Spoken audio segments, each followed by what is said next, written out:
ওই দাঁড়া, কথা কবি না, কথা বলে ডাইরেক্ট ঘুরা দিমু গাড়ি তো। ওই উড়া উড়া।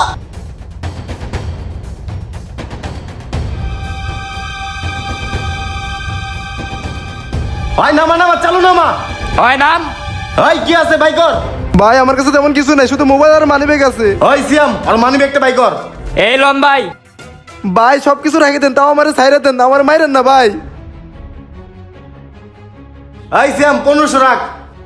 এই ধর তোর মানি ব্যাগ, শুধু 1500 টাকায় রাখছি। আর শোন, এখন তোরে ছেড়ে দিমু, সোজা দৌড় দিবি, আশেপাশে কোথাও তাকাবি না।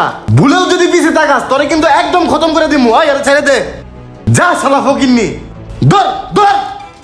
ভাই খারান, আমি তো কিছু বুঝতাছি না। ওর কাছে এত টাকা থাকতে আপনি মাত্র 1500 টাকা রাখলেন, ব্যাপার কি? সবকিছু পরে কইতাছি, সময় নেই, চল। আচ্ছা লন ভাই। ওই আয় আয়, ওই টাকাগুলো বাই কর। দিতাছি ভাই। কাকা এই নেন আপনার 1500 টাকা।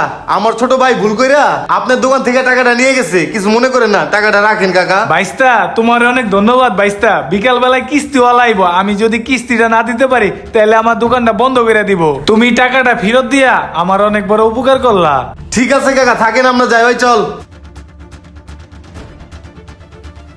ভাই দাঁড়ান।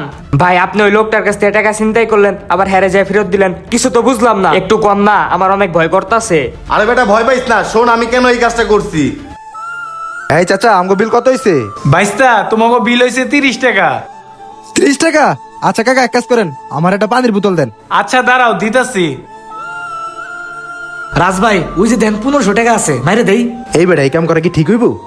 আরে ঠিক ভাবে ঠিক, ওটা পরে দিও। এমনি মাল খাট টাকা তৈব, তুমি দাঁড়াও, আমি টাকাটা নিয়ে আইতেছি। হ ল, মাল তো খাইতে পারমু।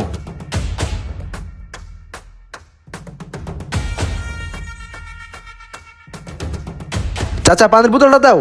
এই নাও বাইস্তা। এই ধরেন আপনার টাকা। হয় ছোট, চল। আরে দুই বাট পর দেখি কাকা টাকাটা নিয়ে গেল।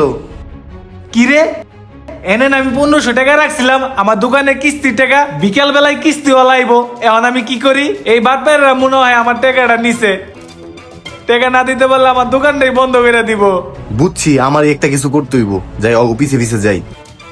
এখন বুঝতে পারছস কেন আমি এই কাজগুলো করছি? শোন, ওই চায়ের দোকানদার সারাদিনে কয় টাকাই লাভ করে? 500-1000 টাকাও তো লাভ করতে পারে না, অথচ ওই চায়ের দোকানদারের কাছ থেকে কিভাবে টাকাগুলো নিয়ে গেল এটা দেখে আমার খুবই খারাপ লাগছে। এর জন্য আমি সিস্টেম করে ওর পিছে পিছে যাইয়া ওর লগে একটা কিডন্যাপের অভিনয় করে টাকাগুলো নিছি, যাতে সাপও না মরে লাডিও না ভাঙে। সে তার টাকা ফেরত পেলো আর ওই ছেলের কোনো ক্ষতি হইলো না।